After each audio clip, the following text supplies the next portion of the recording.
Hello student, आज की इस वीडियो में हम मेडिसिन केमिस्ट्री फर्स्ट का लास्ट चैप्टर यूनिट 5 डिस्कस करेंगे, जिसका नाम है drug acting central system general anaesthesia. इसमें पहला टॉपिक है जनरल एनास्थीसिया। इसके बारे में देखते क्या होता है। जनरल एनास्थीसिस और सीएनएस डिप्रेजेंट जनरल एनास्थीसिस होता है, वो क्या करता है, हमारे सीएनएस को डिप्रेजेंट यानी कि हमारी मानसिक उत्तेजना को कम कर देता है, जिसके कारण हमको क्या होता है, विच केसेस पार्शियल और कंप्लीट लॉस और कॉन्सनेस, जिसके कारण हमको या तो हल्का सा या फिर कम्प्लीटली जो हमारी मानसिक उत्तेजना है वह खो जाती है, जिसके कारण हमको सेंस और पेन यानी कि सेंस और पेन का अनुभव नहीं होता।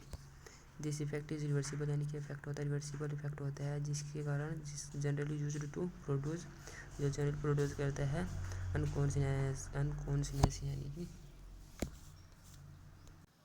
यानी कि पेशेंट को बेहोश कर देता है ड्यूरिंग पेनफुल सर्जरी, यानी कि किसी भी पेनफुल दर्दनाक सर्जरी के दौरान जब किसी पेशेंट को जनरल एनास्थीसिया दिया जाता है तो उसको बेहोश तो इसके द्वारा बेहोश हो जाता है।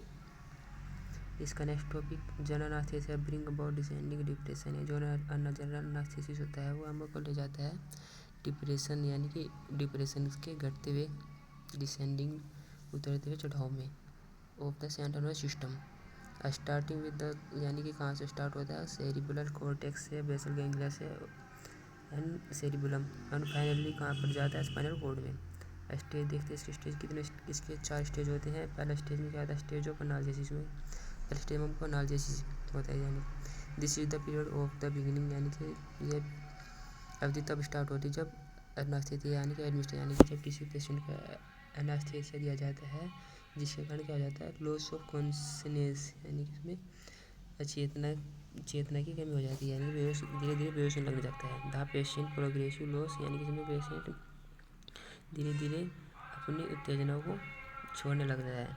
स्टेज सेकंड में कहता है stage of delirium, this period extend from the loss of consciousness through a store of the regular और specific breathing to the reestablishment और रेगुलर ब्रीदिंग। इसमें क्या होता है, जो रेस्पिरेटरी रहता है वो इसमें नॉर्मल रेगुलरी होने लगती है।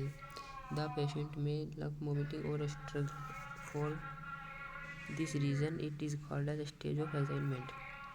स्टेज थर्ड क्या है, स्टेज थर्ड हमारी सर्जिकल एनेस्थीसिया। इसमें क्या करते हैं, सर्जन पेशेंट की सर्जरी करते हैं। इन दिस स्टेज एक्साइटमेंट यानी कि जब हमारी मानसिक उत्तेजना लॉस्ट हो जाती है, यानी कि हम स्केलेटल मसल रिलैक्स यानी कि एकदम रिलैक्सेंट मोड में होता है, तो मोस्टली टाइप्स ऑफ सर्जन जो सर्जन होते हैं are done in this stage, इस स्टेज को ही मानते हैं। स्टेज फोर्थ क्या है, स्टेज ऑफ मेडुलरी डिप्रेशन, यानी कि जब ओवरडोज ऑफ द एनास्थेटिक, जब किसी पेशेंट को ओवरडोज दी जाती है एनास्थेटिक की, तो मे bring the patient of this stage, तो पेशेंट को इस स्टेज तक ले जाते हैं, जिसके कारण respiratory and circulatory system fail हो जाता है इस स्टेज में आकर के। इसकी क्लासिफिकेशन देख लेते हैं। क्लासिफिकेशन क्या प्रकार के होते हैं, इसमें के 3 प्रकार के होते हैं। पहला इनहेलेंस एनास्थेटिक्स, दूसरा होता है अल्ट्रा शॉर्ट एक्टिंग बारबिट्रेट, दूसरा होता है dissociated anaesthetics.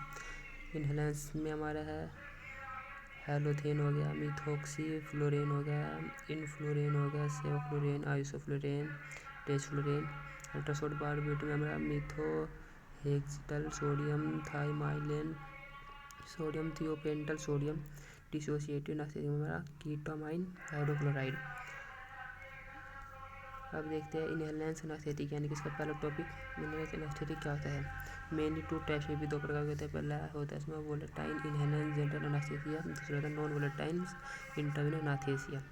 Volatile inhalants general anaesthesia क्या होते हैं, ये these are administered by inhalants, यानी कि जो इनहेलेंस के द्वारा एडमिनिस्ट्रेट किए जाते हैं उनको ही वोलेटाइल इनहेलेंस या जनरल एनास्थेसिया कहा जाते हैं। इनको डिवाइडेड किया गया है गैस में या लिक्विड में। गैस में हमारे कौन कौन सी फॉर्म होते हैं, साइक्लोप्रोपेन हो गया, इथाइल क्लोराइड, और दूसरा नाइट्रोस ऑक्साइड हो गया। लिक्विड हमारा डाईथाइल ईथर हो गया, हेलोथेन हो गया, क्लोरोफॉर्म हो गया, ट्राइक्लोरोथिलीन हो गया। नॉन वोलेटाइल और इंट्रावीनस एनास्थेसिया, यानी कि जो हम नसों के द्वारा दी जाती है, उसमें कौन कौन से होते हैं, दीज आर नॉन वोलेटाइल, यानी कि नॉन वोलेटाइल होते हैं एट रूम टेम्परेचर पर एंड आर एडमिनिस्ट्रेड, इनको दिया जाता है कौन से रूट के द्वारा, आईवी रूट के द्वारा। इसमें हमारा कौन सा हो गया, बारबिट्रेट्स हो गया, बारबेटोल हमारे थियोपेंटल सोडियम, मेथोहेक्साटाइल सोडियम। और नॉन बारबेटोल हमारा प्रोपेनाइडिल, प्रोपेन मेड ऑफ जिसके एक्शन के बारे में देखते हैं। General anaesthesia target the ligand gated ion channel. ये क्या करते हैं, टारगेट करते हैं लिगैंड गेटेड आयन चैनल को एंड प्रोड्यूस करते हैं एनास्थेटिक एक्शन को। The GABA receptor gated chloride channel, जो गाबा रिसेप्टर होते हैं वो क्या होते हैं, gated chloride channel are the most important site and open the perform the inhibiting action and to nitrous oxide and ketamine do not affect the GABA. यानी कि जो नाइट्रस ऑक्साइड कीटामाइन होते हैं डू नॉट अफेक्ट करते हैं गाबा को और glycine gated chlorine channel को। अब इसकी ड्रग के बारे में देखते हैं।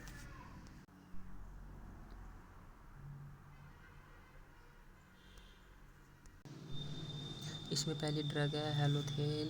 इसका सिंथेसिस किया था फ्रॉम ट्राइक्लोरोइथिलाइथाइलिन से। इसका यूज़ होता है जनरल एनास्थीसिया में। सेकंड ड्रग हमारी मिथॉक्सीफ्लोरेन। इसका यूज़ किया जाता है जनरल एनास्थीसिया में। थर्ड ड्रग हमारी इन्फ्लोरेन। इसका भी यूज़ किया जाता है जनरल एनास्थीसिया में। इसके साइड इफेक्ट होते हैं nose meeting, irritation of eyes. Fourth drug हमारी सेवाफ्लोरेन। इसका भी यूज़ कहाँ किया जाता है, जनरल एनास्थीसिया में। इसके side effect nose meeting, hypertension, agitation and cough.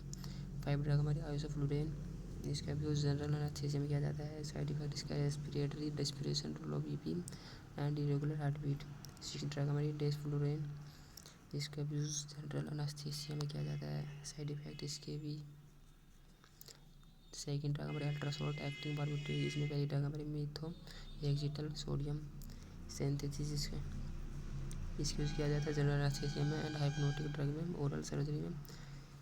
Second drug हमारी थाइमाइलेन सोडियम। इसका यूज़ किया जाता है इंट्रावेनस एनास्थेटिक ड्रग में, जनरल एनास्थीसिया में। साइड इफेक्ट होता है इसका cough, sneezing, slow breathing, slow heart rate, severing cardiac arrhythmia. Third drug हमारी थायोपेंटल सोडियम। इसका भी जनरल एनास्थीसिया में किया जाता है। डोसेज इसकी thiopental injection BP British pharmacopoeia के द्वारा। साइड इफेक्ट इसका reduce cardiac output, cases hypertension. Third category हमारी डिसोसिएटिव एनास्थीसिया की। इसकी पहली ड्रग है कीटामाइन हाइड्रोक्लोराइड। कीटामाइन हाइड्रोक्लोराइड का केमिकल नेम होता है, इसका सिंथेसिस। और लास्ट में हमारा इसका यूज़ इसका होता है जनरल एनास्थीसिया एंड एनाल्जेसिस।